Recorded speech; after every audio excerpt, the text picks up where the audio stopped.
We are given a right triangle whose height is 6 units and hypotenuse is 10 units. The question is to find the area of this triangle.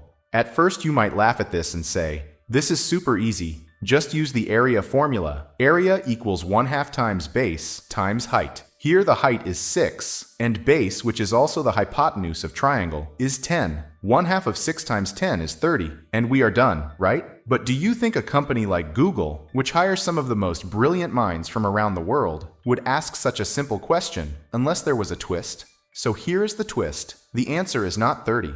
Let me explain why. For this, let us call this side x and this angle alpha. Now look carefully. If this side is x, that means this remaining side will be 10 minus x, correct? Similarly, if this angle is alpha, then this angle here is 90 minus alpha, correct? And if this angle is 90 minus alpha, then this angle must be alpha, and this angle here will again be 90 minus alpha. That means these two triangles are similar by the angle-angle similarity test. So using ratio and proportion, we get x divided by 6 equals 6 divided by 10 minus x. And by cross multiplication, we get x times 10 minus x equals 6 times 6, which simplifies to x squared minus 10, x plus 36 equals 0. On solving this equation using quadratic formula, we get x as this and this. But wait, what does that mean? X was supposed to be a positive real number, and we have come up with a complex answer. This is physically impossible for a geometry problem, which also means such a triangle cannot exist in real life.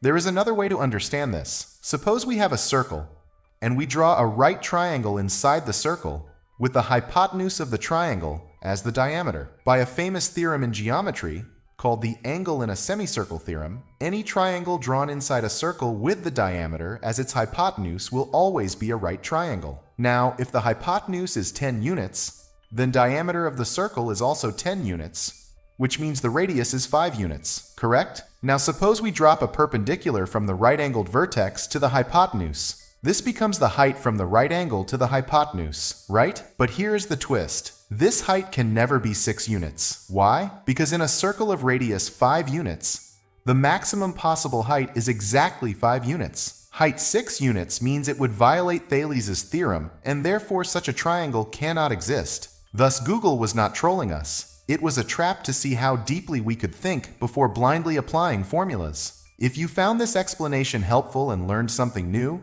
do not forget to hit that like button, share it with a friend, and subscribe for more mind-bending math puzzles. Thanks for watching, and I will see you in the next video.